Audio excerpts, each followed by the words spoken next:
बूढ़ी माँ की ममता।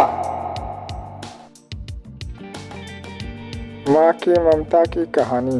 रमेश अब बड़ा हो गया था। पढ़ लिख कर अब उसकी एक अच्छी सी नौकरी एक शहर में भी लग गई थी।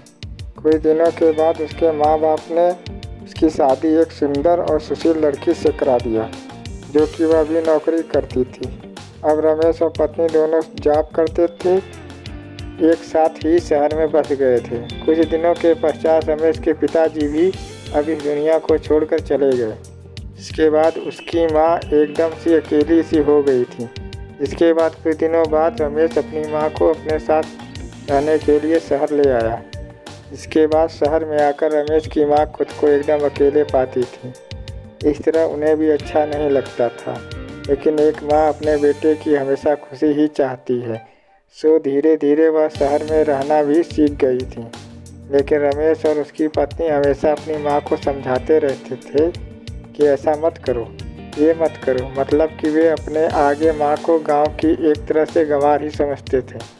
लेकिन माँ की दिल तो हमेशा से अपने बच्चों के लिए बड़ा ही होता है। सो वे सभी बातें चुपचाप सुनकर हाँ में हाँ मिलाकर रह जाती थी।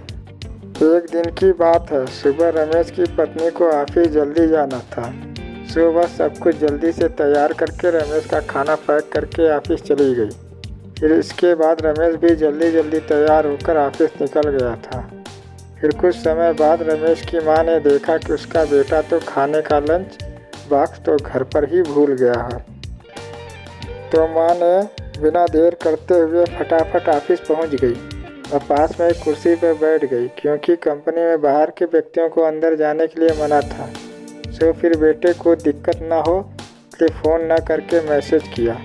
लेकिन रमेश अपने काम में बिजी था, सो माँ के मैसेज पर ज़्यादा ध्यान ना दिया। लेकिन उसकी माँ बाहर कब से उसका इंतज़ार कर रही थी। इस तरह कई घंटे बीत गया और इस बीच कई मैसेज भी किया, लेकिन रमेश का कोई उत्तर नहीं आ रहा था। इस तरह रमेश की माँ को चिंता होने लगी थी। लेकिन रमेश अपनी माँ के कई मैसेज आने के बाद वह अंदर ही अंदर खूब गुस्सा होने लगा था। आज तो उसने तय कर लिया था कि आज घर जाकर माँ को खूब अच्छे तरह से समझा देगा।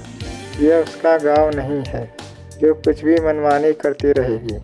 और इस तरह शाम हो गया। अब रमेश घर जाने के लिए कंपनी के बाहर निकला तो देखा तो उसकी माँ तो यहीं खड़ी है, जिसे देखकर उसका गुस्सा अब 7वें आसमान पर था। और बिना कुछ पूछे ही अपनी माँ को डांट फटकारने लगा कि पहले तब घर में खाली बैठे बैठे मैसेज से परेशान करती रहती है और अब तो उसके कंपनी में भी आ गई है।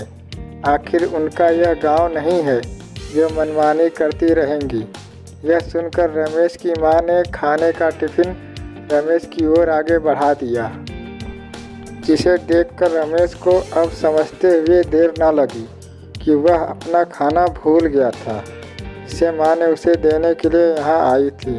के बाद रमेश की माँ बोली, बेटा भले ही तुम बड़े हो गए हो, बड़े शहर में रहने लगे हो, भले ही अच्छे बुरे की ज़्यादा समझ आ गई हो, लेकिन मेरे लिए आज भी मेरे कलेजे का टुकड़ा ही हो, जिसे मैंने बचपन से लेकर आज तक पालते हुए आ रही हूँ। रमेश को अब आंखें खुल चुकी थी कि आखिर उसकी माँ उसकी परवाह करते हुए खाना लेकर आई थी। से वह बिना सोचे समझे अपनी माँ को ही डांटे जा रहा था। अब वह अपने किए हुए पर बहुत पछतावा हो रहा था। इसे देखकर माँ ने उसे एक बार फिर से अपने गले लगा दिया और इस तरह रमेश अब आगे से खुद को माँ के लिए बदल दिया था। अब उनकी पहले से ज़्यादा अच्छे से देखभाल करने लगा था। इसके बाद माँ को अब शहर भी अच्छा लगने लगा था, क्योंकि अब उसका बेटा फिर से उसे मिल गया था।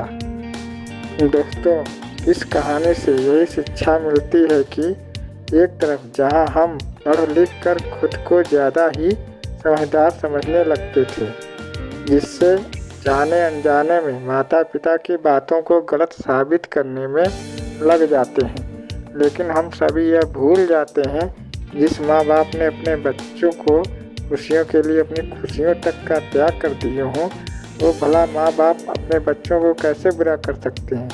दोस्तों हमारी कहानी पसंद आई हो तो कृपया आप लोग हमारे चैनल को सब्सक्राइब करें, लाइक करें और शेयर करें। धन्यवाद।